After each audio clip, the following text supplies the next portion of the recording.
அப்போஸ்தலனாகிய பவுல் எபேசியருக்கு எழுதின நிருபம் 5ஆம் அதிகாரம். ஆதலால் நீங்கள் பிரியமான பிள்ளைகளைப் போல தேவனை பின்பற்றுகிறவர்களாகி, கிறிஸ்து நமக்காக தம்மை தேவனுக்கு சுகந்த வாசனையான காணிக்கையாகவும் பலியாகவும் ஒப்புக்கொடுத்து நம்மில் அன்பு கூர்ந்தது போல நீங்களும் அன்பிலே நடந்து கொள்ளுங்கள். மேலும் பரிசுத்தவான்களுக்கு ஏற்றபடி வேசித்தனமும் மற்றெந்த அசுத்தமும் பொருளாசையும் ஆகிய இவைகளின் பேர் முதலாய் உங்களுக்குள்ளே சொல்லப்படவும் கூடாது.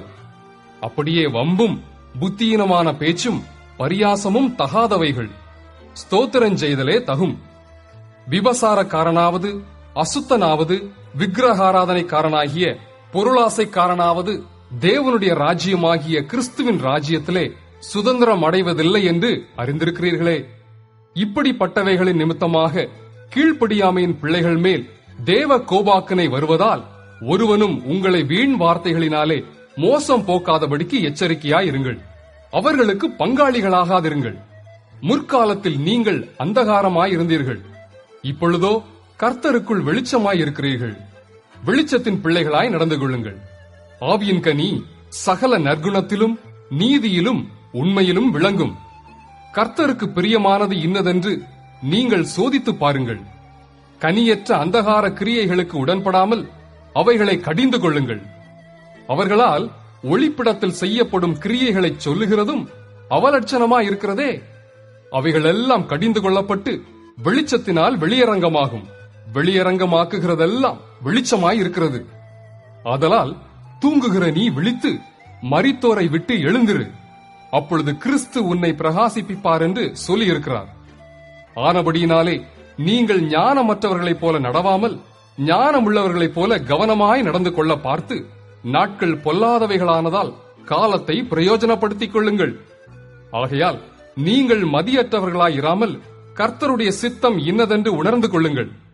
துன்மார்க்கத்துக்கு ஏதுவான மதுபான வெறி கொள்ளாமல் ஆவியினால் நிறைந்து சங்கீதங்களினாலும் கீர்த்தனைகளினாலும் ஞான பாட்டுகளினாலும் ஒருவருக்கொருவர் புத்தி சொல்லிக்கொண்டு உங்கள் இருதயத்தில் கர்த்தரை பாடி கீர்த்தனம் பண்ணி நம்முடைய கர்த்தராகிய இயேசு கிறிஸ்துவின் நாமத்தினாலே எப்பொழுதும் எல்லாவற்றிற்காகவும் பிதாவாகிய தேவனை ஸ்தோத்திரித்து தெய்வ பயத்தோடே ஒருவருக்கொருவர் கீழ்ப்படிந்திருங்கள். மனைவிகளே, கர்த்தருக்கு கீழ்ப்படுகிறது போல உங்கள் சொந்த புருஷருக்கும் கீழ்ப்படியுங்கள். கிறிஸ்து சபைக்கு தலையாயிருக்கிறது போல புருஷனும் மனைவிக்கு தலையாயிருக்கிறான்.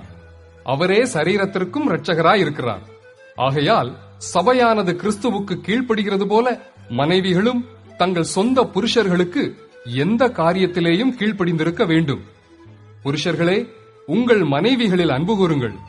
அப்படியே கிறிஸ்துவும் சபையில் அன்பு கூர்ந்து தாம் அதை திருவசனத்தை கொண்டு தண்ணீர் முழுக்கினால் சுத்திகரித்து பரிசுத்தமாக்குகிறதற்கும் கரை திரை முதலானவைகள் ஒன்றும் இல்லாமல் பரிசுத்தமும் பிழையற்றதுமான மகிமையுள்ள சபையாக அதை தமக்கு முன் நிறுத்திக் கொள்வதற்கும் தம்மைத்தாமே அதற்காக ஒப்புக் கொடுத்தார். அப்படியே புருஷர்களும் தங்கள் மனைவிகளை தங்கள் சொந்த சரீரங்களாக பாவித்து அவர்களில் அன்பு கூற வேண்டும். தன் மனைவியில் அன்பு கூறுகிறவன் தன்னில் தான் அன்பு கூறுகிறான். தன் சொந்த மாம்சத்தை பகைத்தவன் ஒருவனும் இல்லையே.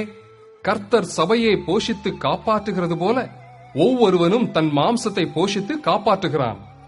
நாம் அவருடைய சரீரத்தின் அவயவங்களாயும் அவருடைய மாம்சத்திற்கும் அவருடைய எலும்புகளுக்கும் உரியவர்களாயும் இருக்கிறோம்.